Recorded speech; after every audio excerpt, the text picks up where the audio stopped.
Everybody, this is the Flat Cap Cafe Racer, and today I've ventured down into the cold Arctic regions of Mr. Bill's garage. Mr. Bill's going to do a favor today. He's going to install, what is this called, Bill? It's a license plate frame with auxiliary running light and brake light.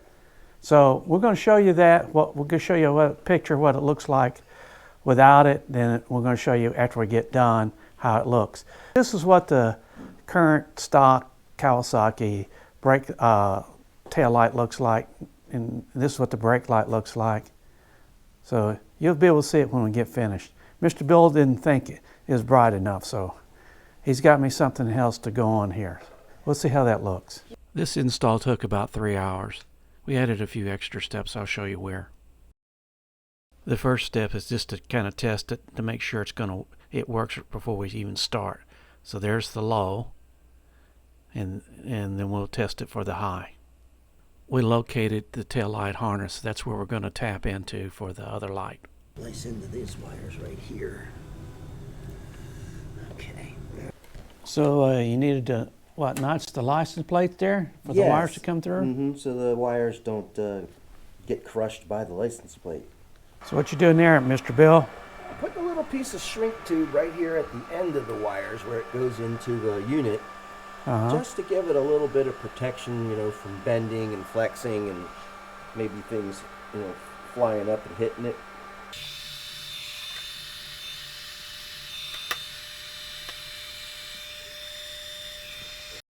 So Bill used two of the bolts and nuts from the package that came with it to hold the license plate on the bottom. Then we'll use the two big ones that we took off or something similar to hold it on the bike. We went ahead and mounted the new plate holder and light so we can get the wire placement and length.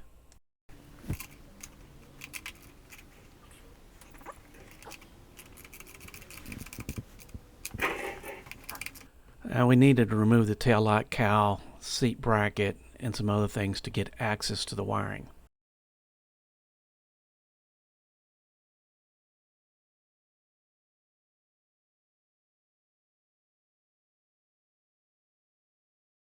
We did film the removal of the seat cowls, you can see here, but there's 4 screws at the top that have to be removed.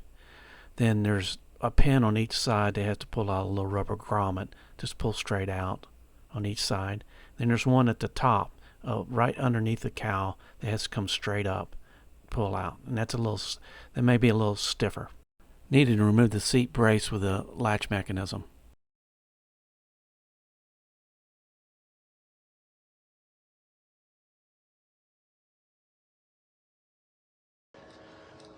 The one on the left.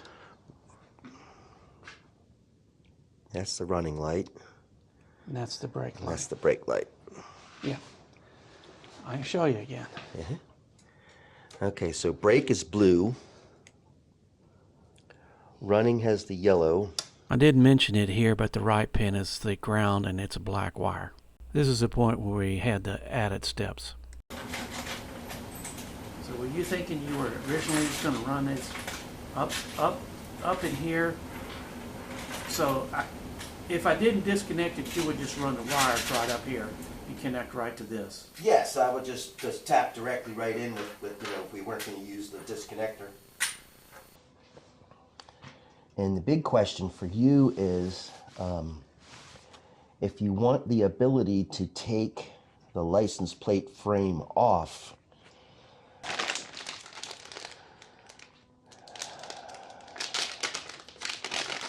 one of these, probably outside underneath here, in order to for you to have the ability to take that off should you need to without cutting the wires.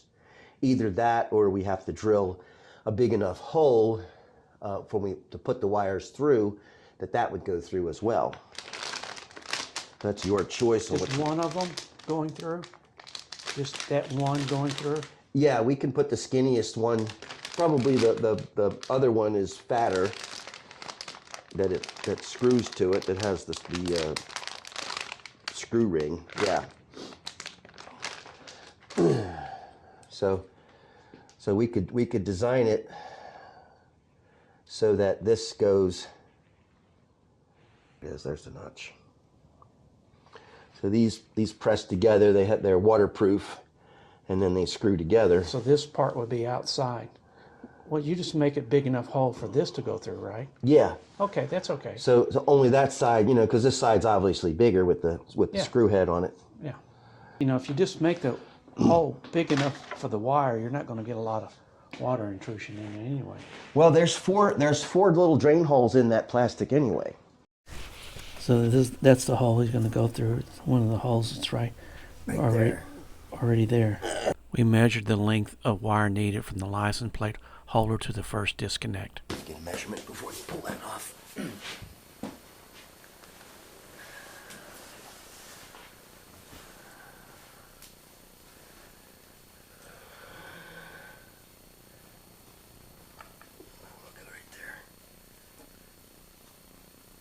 I can make them shorter, but I can't make them longer once I cut them.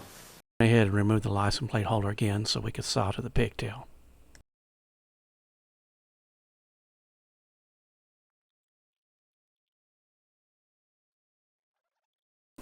We're going to cut the wires right here for this. Then we're going to hook one of these to that. Then we're going to run this one up underneath the bike. Using the rest of these wires, we're going to hook onto here. Then that's going to come over and plug into the wiring harness over here. So you're using connectors basically that you place in there, then you heat them up and it solders, right? Correct. We'll show you this process on one wire, and we'll do the rest of them.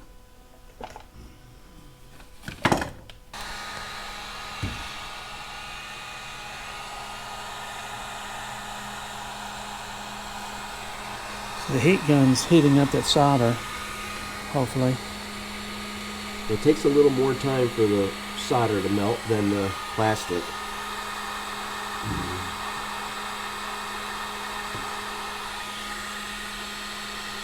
Do we need a heat shrink around that, or no? No, we don't. I have a plastic tubing I'm going to put over it when it's done. You put over all three of them. Yeah.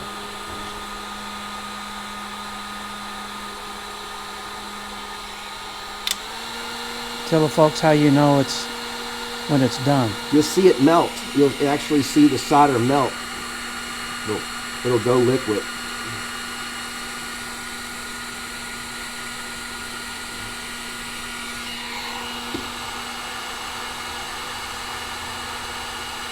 There it goes.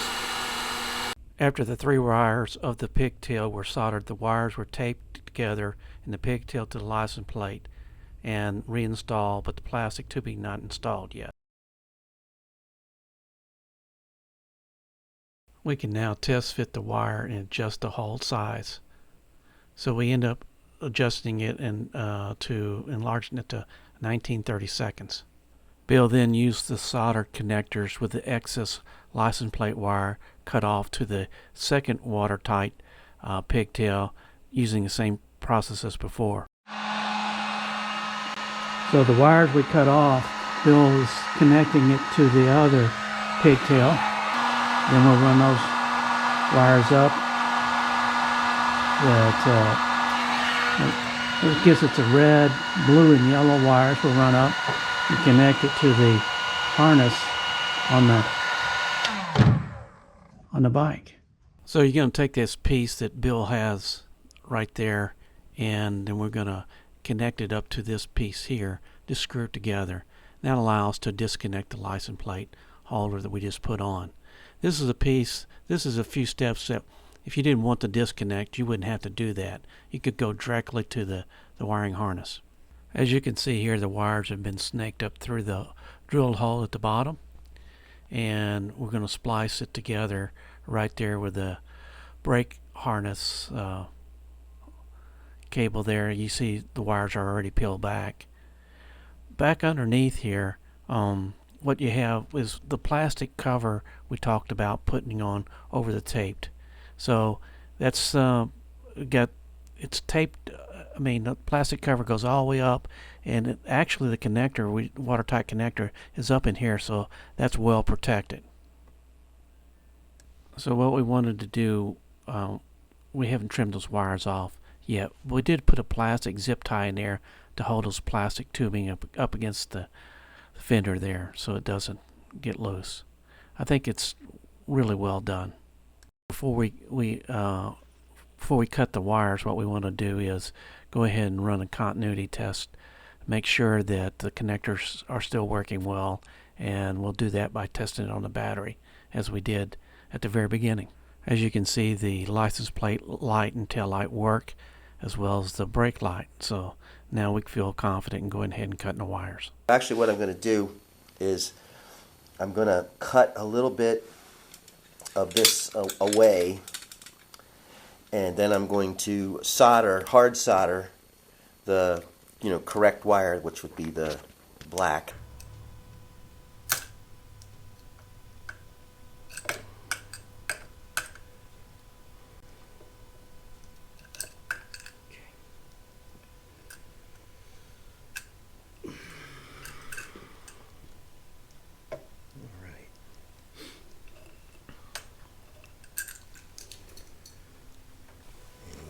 Here, so let's cut it off right there. That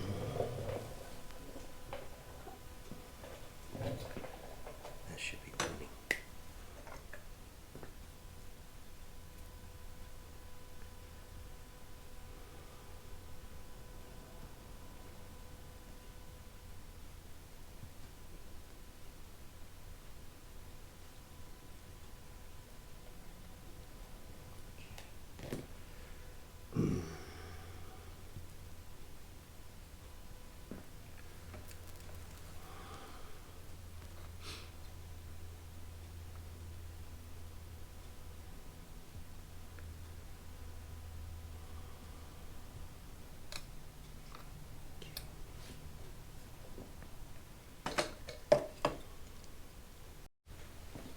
So he puts solder flux on there, and now he's going to solder this wire.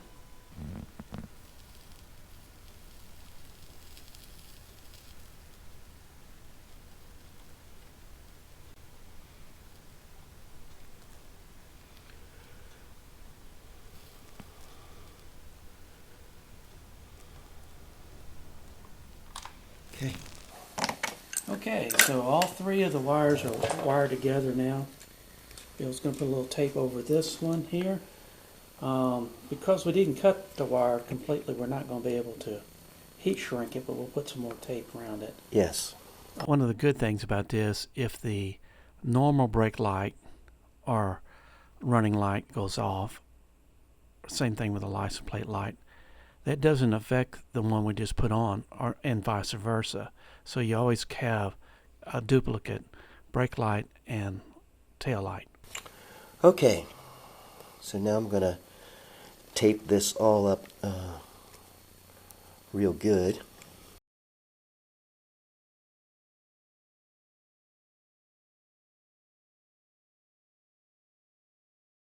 And just before we do the final assembly, we're going to plug this into the tail light and make sure everything works well together.